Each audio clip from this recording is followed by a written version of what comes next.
الله يعلم ما نشكو من الألم وما نعانيه من ضيق ومن سقم Alhamdulillahirrabbilalamin. Alhamdulillah kita masih diberikan kesehatan, diberikan kesempatan, dan semoga usia kita ini selalu diberikan keberkahan dan keridhaan Allah SWT. Yang akan saya tanamkan pertama kali adalah niatlah. Seperti kata-kata, berniatlah yang baik, karena kamu akan selalu berada dalam keadaan baik sepanjang kamu berniat baik. Maka dari itu, dalam video kesempatan kali ini, semoga kita semua bisa mengambil kebaikan dari video kali ini, dan semoga kita semua bisa memiliki manfaatnya.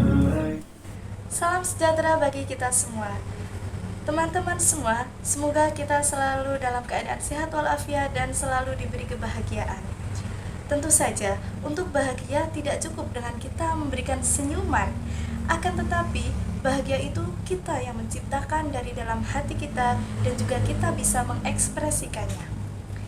Bahagia itu kuncinya cuma satu, yang paling simpel adalah kita harus selalu bersyukur.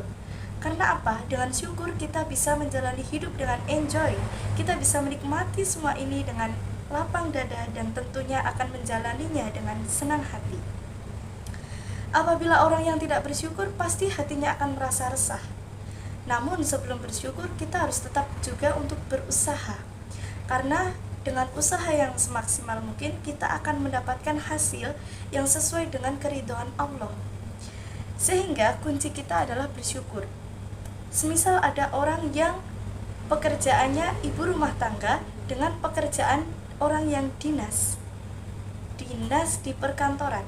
Misalnya, ibu rumah tangga ini melihat orang-orang ibu-ibu hebat yang bekerja pada dinas atau di perusahaan dengan berpakaian rapi, pasti ibu ini akan iri. Karena apa? Misalnya ibu ini akan membayangkan kalau enak ya jadi ibu-ibu yang kerjanya dinas seperti itu, pakaiannya selalu rapi, terlihat cantik, mungkin akan merasa iri seperti itu. Namun, harusnya ibu ini bersyukur. Karena apa? Yang menjadi pikiran orang atau ibu-ibu yang dinas ini, dia pasti juga berpikir seperti ini. Enak ya jadi ibu rumah tangga, karena bisa quality time, sehingga waktu untuk bersama keluarga lebih banyak. Dan juga anak pasti tidak akan merasa kurang kasih sayang kepada orang tuanya. Jadi kuncinya kita itu adalah selalu bersyukur.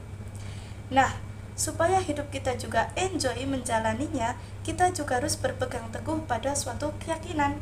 Seperti misalnya contoh yang harus kita terapkan adalah kita harus berpegang teguh kepada Ahlus Sunnah wal Jamaah. Ahlus Sunnah wal Jamaah itu apa? Jadi Ahlus Sunnah wal Jamaah itu artinya adalah golongan yang mengikuti sunnah dan mengikuti jamaah. Sunnah itu apa?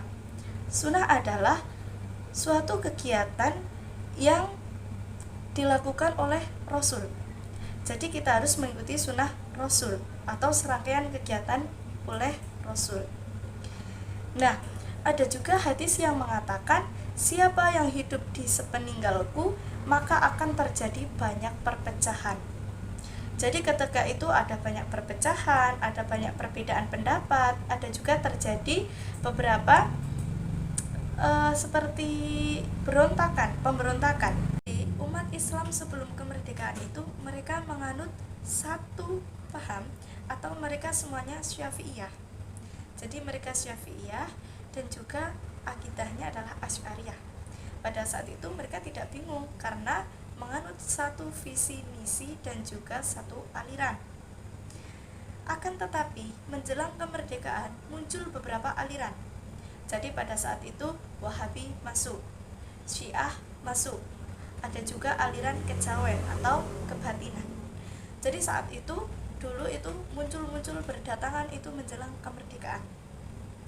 Nah, setelah kemerdekaan ada muncul beberapa aliran yang awalnya ada 3, Wahabi, Syiah, dan Kejawen, sekarang berkembang setelah kemerdekaan.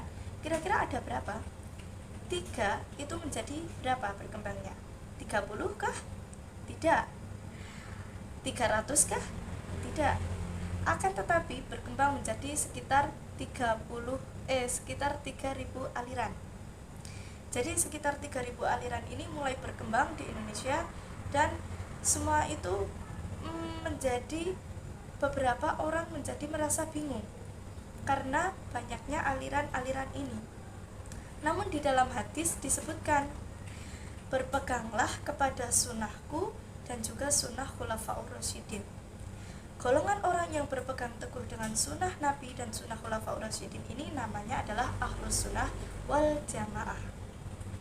Jadi golongan ahlus sunnah wal jamaah ini termasuk golongan mayoritas, di mana golongan mayoritas ini adalah golongan yang akan selamat sampai pada waktu akhir nanti. Nah, tugas kita apa? Tugas kita adalah harus selalu menjaga eksistensi dari ahlus sunnah wal jamaah ini. Jangan sampai hilang, karena golongan ini adalah golongan yang akan selamat. Ahlus sunnah wal jamaah ini menganut dalam fikih itu menganut 4 madhab, yaitu Syafi'i, Maliki, Hambali, dan Hanafi.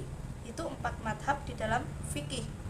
Sedangkan di dalam akidah itu mengikuti salah satu dari 2 madhab, yaitu Maturidiyah dan Asy'ariyah. Jadi itu beberapa pengertian mengenai ahlus sunnah wal jamaah. Kita tugasnya adalah selalu menjaga eksistensi dari ahlus sunnah wal jamaah ini.